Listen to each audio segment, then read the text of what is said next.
I met with my mentor and we were having a conversation, and he could see that I'm really frustrated about this wealth creation journey and wanting to get there. I don't want to be rich when I'm 80. And I always say to my clients, you got to be comfortable with getting rich slowly. But I'm a human being as well.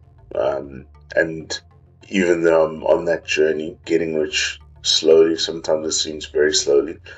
Um, just having someone to refocus you and keep you on your path and remind you why you're doing this, because it does take time.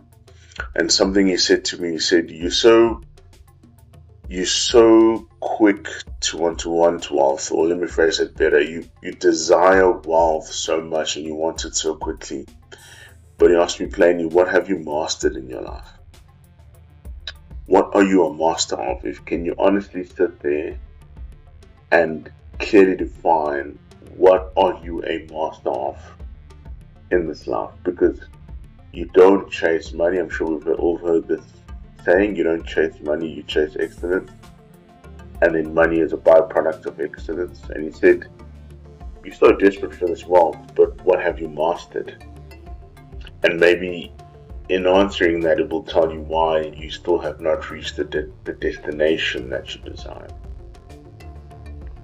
And as always, he loves telling stories, because, like I said, that's how the brain works. Our brains work through stories, and that helps us retain information and process information. And he told me the story of Leonardo da Vinci. When he was a young man and he wasn't famous, he wasn't respected, he wasn't powerful, he was just a normal apprentice before anyone knew who Leonardo da Vinci was. He was just a nobody learning in workshops, surrounded by people who were more established than him, who knew more than him.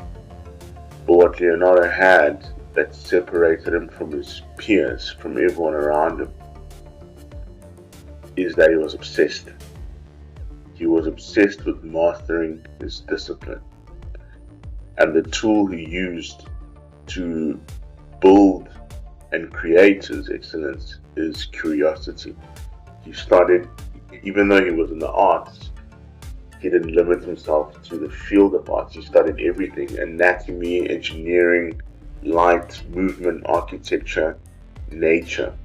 He studied all these adjacent topics relentlessly because he wanted to master his craft.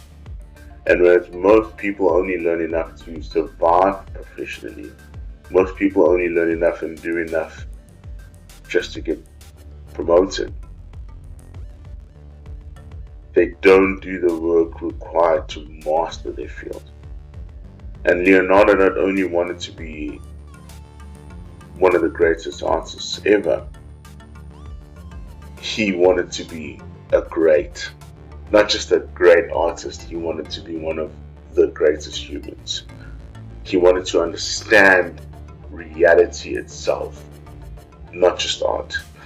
And that's the mindset that changed his life and made him so revered and one of the world's greatest artists. That's one of the best artists that's ever been born on earth.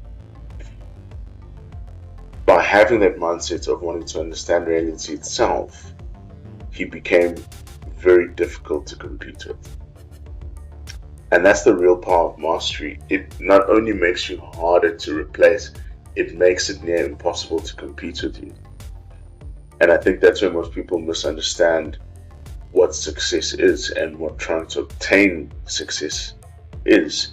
They think that the goal is networking, visibility, motivation, read a few scriptures, learn this. Those things matter. I'm not trying to undermine those things. You must network, you must be visible. We've talked about branding, you must be motivated. Those things matter, but underneath it all, the world rewards value. More importantly, the world rewards rare value. And rare value is created through depth. So just like my mentor asked me, I'm asking you, what are you the master of? What have you mastered? You say you want a life different to others. You say you want to create wealth. What have you mastered? What do you have such exceptional depth in that you bring real value to the table.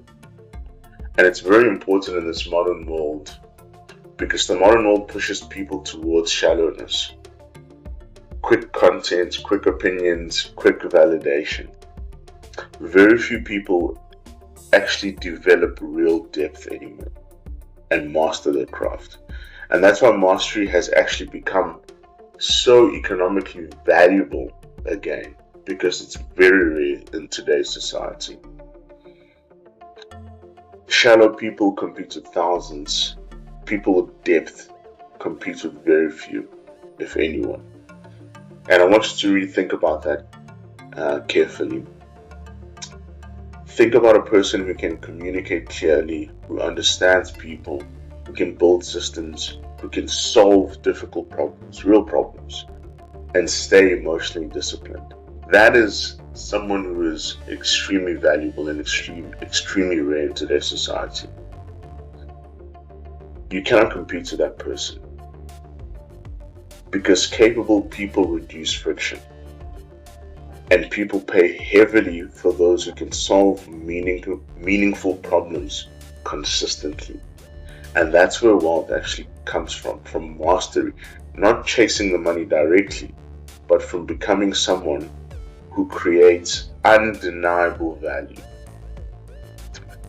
And this is why mastery compounds, because your skill stack, one valuable skill makes the next skill easier to acquire.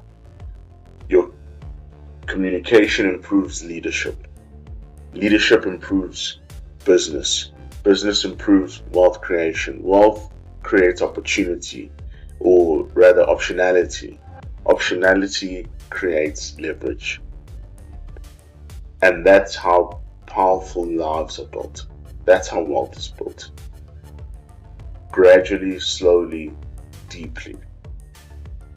And sadly, most people never reach this stage. And I include myself in that because I'm on this journey. I'm not going to sit here and act like some guru or anything like that. I am on this journey trying to create that depth.